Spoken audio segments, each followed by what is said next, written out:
tingnan nyo guys. Merong night vision yung bagong phone ni Realme. Ito nyo, kukunin natin si Charmander. Kita nyo naman almost pitch black yung lighting condition, diba? Pero take tayo ng picture. Ayan. Ito yung kinalabasan. Zoom natin ng konti. Diba? Luminaw palalo.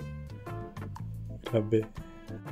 Sabi ni Realme, kahit yung 3x zoom to, kaya kahit ganito kadlim eh. Try natin. Ayan.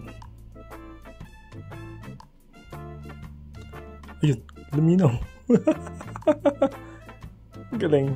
Fairness. Okay, ngayon compare natin sa Galaxy Z Fold 6 na over 100k yung presyo. Tagal ba ang picture? Diba?